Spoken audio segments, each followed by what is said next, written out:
살면서 깨달음을 얻는 순간들이 있습니다.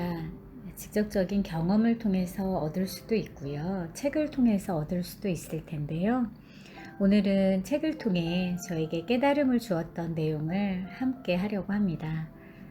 가장 중요한 순간은 지금이고, 또 가장 중요한 사람은 지금 함께 있는 사람이며, 그리고 가장 중요한 일은 지금 함께 있는 그 사람에게 착한 일을 행하는 것이라고 얘기해주고 있는 책입니다. 바로 톨스토이의 단편소설 세 가지 질문인데요.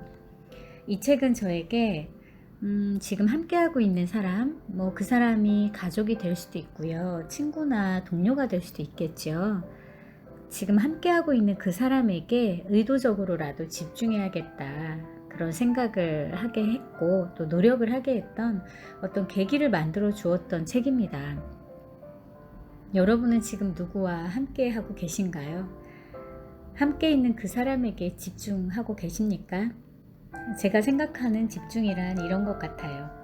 그 사람을 바라봐 주고 웃어주고, 또 그 사람이 하는 얘기에 공감해 주는 것이 아닐까 합니다. 말처럼 참 쉽지만은 않겠지만, 그래도 우리에겐 노력이라는 무기가 있으니까요. 될 때까지 한번 노력해 보자고요. 제가 그랬던 것처럼 여러분에게 어떤 깨달음으로 다가가시면 하는 바람으로 톨스토이의 세 가지 질문 함께 하겠습니다.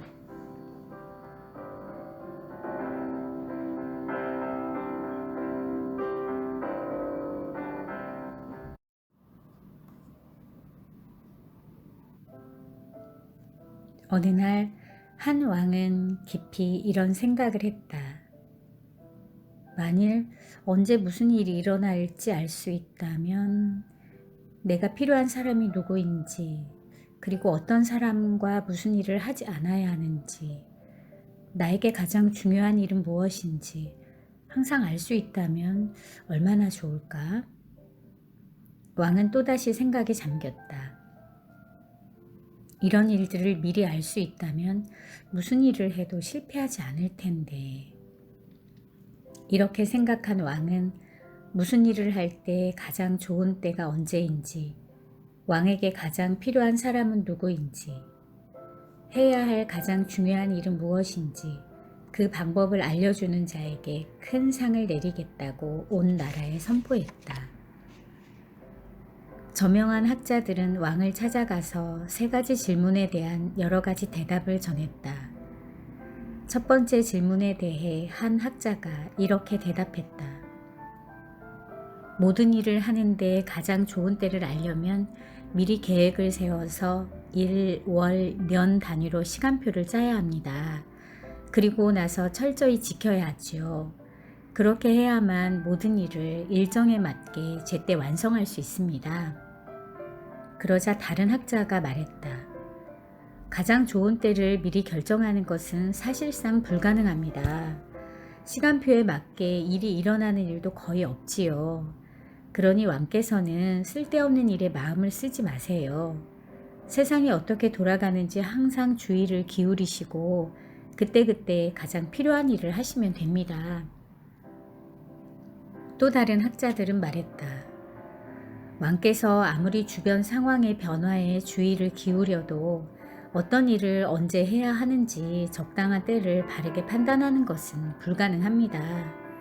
행동을 취해야 할 적당한 시기를 결정하는 것을 도와줄 현자들로 구성된 자문회를 만들어야 옳을 것입니다. 현명한 사람들의 조언을 얻어 그를 쫓아 언제 무슨 일을 할 것인지 결정해야 합니다. 일부 학자들은 다른 주장을 내세웠다. 행동을 취해야 하는지 말아야 하는지 자문회의 의견을 구할 겨를 없이 당장 결정해야 하는 사안도 있습니다. 행동 여부를 결정하려면 앞으로 일어날 일을 미리 알아야 하는데, 그것을 아는 이는 점장이밖에 없지 않습니까? 그러니 어떤 행동을 취해야 할 알맞은 때를 알려면 점쟁이에게 물어보아야 합니다. 두 번째 물음에 대해서도 다양한 대답이 나왔다. 물음은 어떤 사람들이 꼭 필요한가였다. 왕에게 가장 필요한 사람은 고문관입니다. 왕에게 가장 필요한 사람은 성직자입니다. 왕에게 가장 필요한 사람은 왕을 보살피는 의사입니다.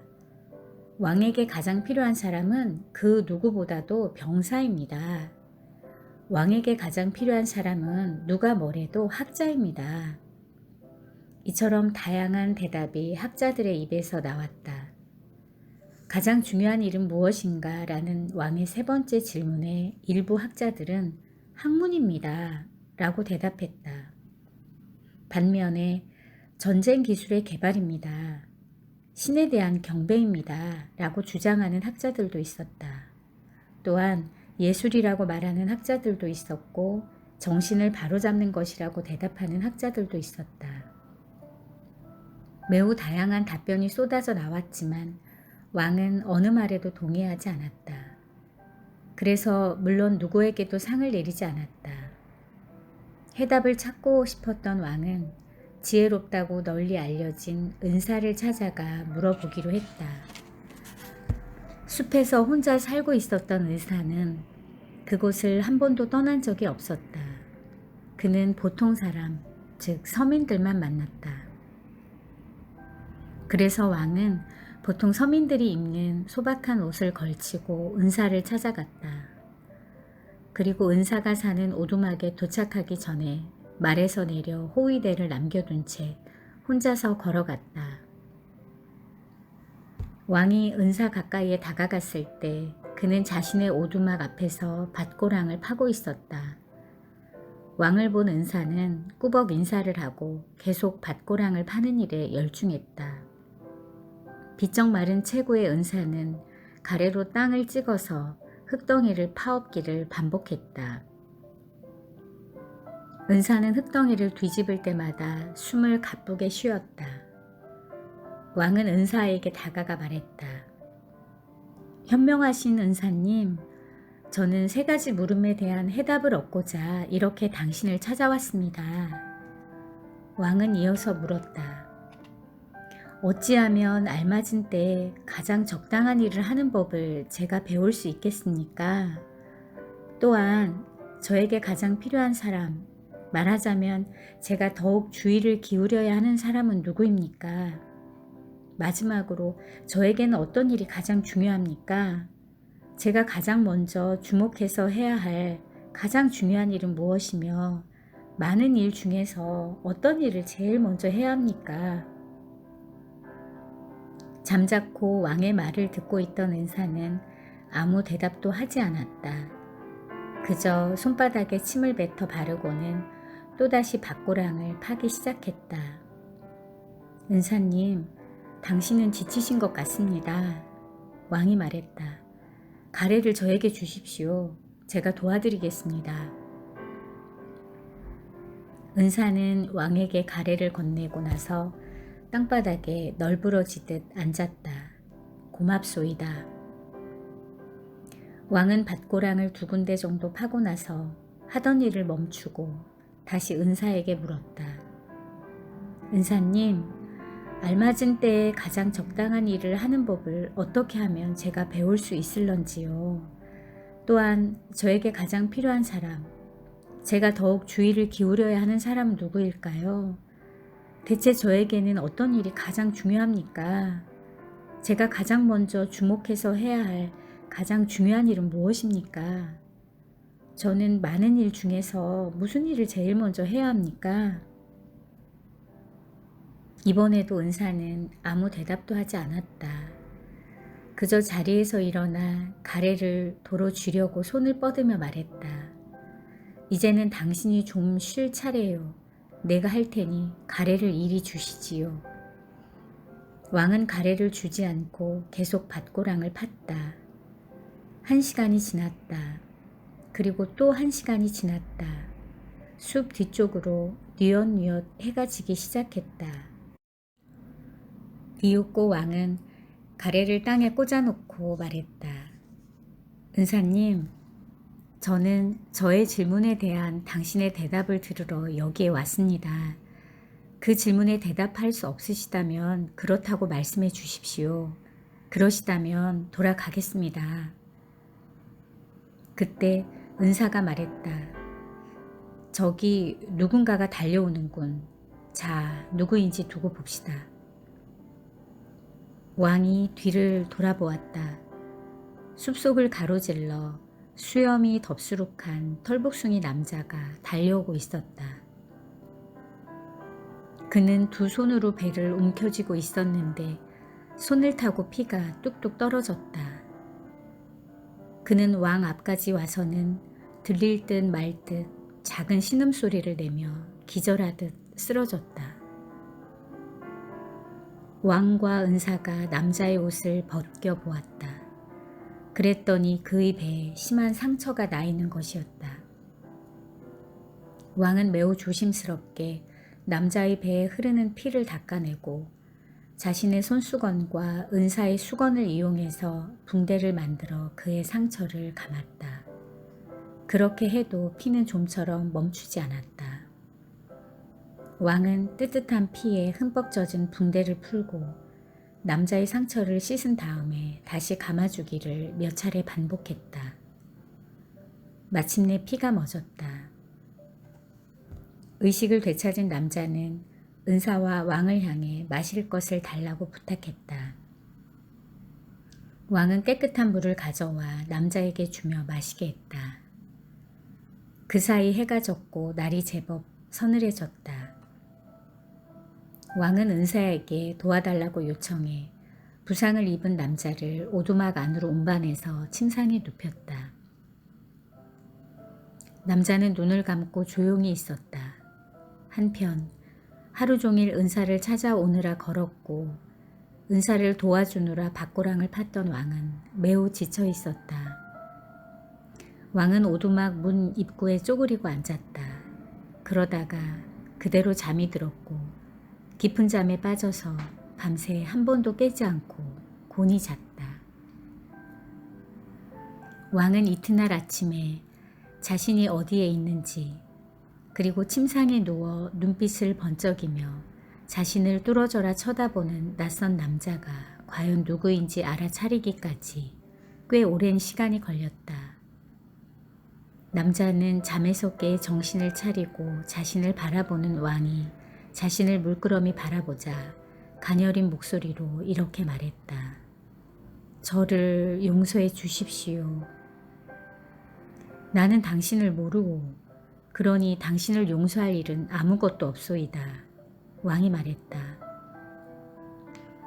폐하는 저를 모르실지 모르지만 저는 폐하를 압니다요. 제 형을 처형하고 저의 전 재산을 몰수한 사람이 바로 폐하입니다. 그렇기에 저는 폐하에게 복수하겠다고 마음먹었습니다. 고로 저는 폐하의 적이지요. 저는 폐하께서 혼자 은사를 만나러 간다는 정보를 들었습니다. 그래서 폐하가 돌아오시는 길에 헤아려고 했지요. 그러나 하루가 꼬박 다 지나려고 하는데도 폐하는 돌아오지 않으시는 것이었습니다. 몰래 잠복해 있던 저는 폐하를 찾으러 다니다가 폐하의 호위대를 만났습니다. 그들은 저를 알아보고 없애려고 했습니다. 저는 그들을 피해 달아난 것입니다. 폐하께서 제 상처에 붕대를 감아주지 않으셨더라면 저는 아마 피를 쏟다가 죽었을 것입니다. 저는 폐하를 죽이고 싶었고 죽이려고 했는데 폐하께서는 저를 살려주셨습니다. 만약에 제가 살아난다면 그리고 폐하께서 원하신다면 저는 가장 충실한 종이 되어 폐하를 섬길 것입니다.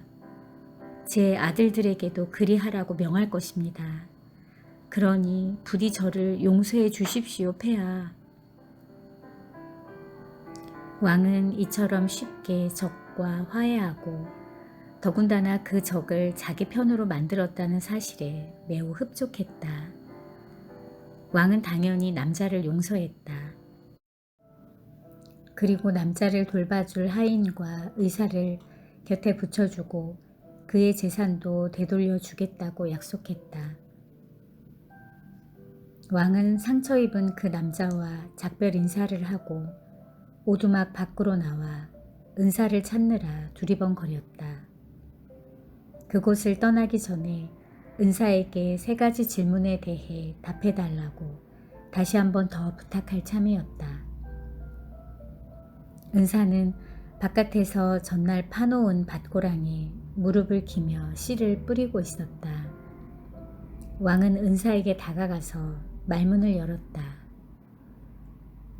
현명하신 은사님, 마지막으로 부탁합니다. 제 질문에 대답을 해주십시오. 나는 이미 대답을 했고 당신은 벌써 답을 얻었소. 은사는 비쩍 마른 다리를 괜 채 여전히 쭈그리고 앉아 자신 앞에 서 있는 왕을 위아래로 훑어보며 말했다. 아니, 답을 얻었다니 무슨 말씀입니까? 어떻게 답을 얻었다는 말입니까?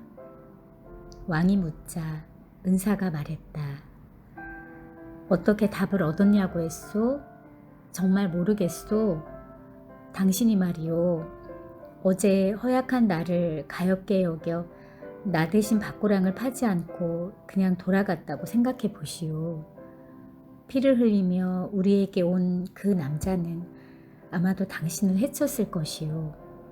그랬다면 당신은 나와 함께 있지 않았던 것을 후회하지 않았겠소? 따라서 당신이 첫 번째로 질문한 가장 중요한 순간은 당신이 고랑을 팠던 때라는 해답을 주고 싶소. 두 번째로 질문한 가장 중요한 사람은 누구인가에 대한 해답은 바로 나라고 말해주겠소. 마지막으로 당신에게 가장 중요한 일은 나를 도와준 것이었소. 고로 나를 위해 선행을 베푼 것이 당신이 한 가장 중요한 일이었소. 이후에 부상을 당한 남자가 우리에게 달려왔을 때를 생각해 보시오. 당신이 남자를 돌보았던 때가 가장 중요한 순간이었소. 만약에 당신이 그의 상처에 붕대를 감아주지 않았더라면 그는 당신과 화해하지 못하고 죽었을 테지요. 그러므로 그가 가장 중요한 사람이었고 당신은 가장 중요한 일을 그에게 해주었다고 할 수 있지요. 기억하시오. 가장 중요한 순간은 바로 지금이라는 사실을 말이오. 왜 지금이 가장 중요하겠소? 우리는 오직 지금만 영향력을 행사할 수 있기 때문이요. 오직 지금 이 순간만이 우리가 마음대로 다룰 수 있는 유일한 시간이라는 말이지요. 또한 가장 중요한 사람은 바로 지금 함께 있는 사람이요.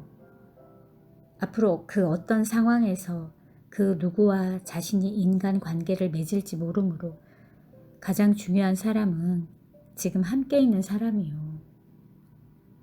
그리고 가장 중요한 일은 함께 있는 그 사람에게 착한 일을 행하는 것이요. 그를 위해 이 세상에 인간이 보내졌고 오직 이를 위해 인간이 이 세상에 왔다는 사실을 잊지 마시오.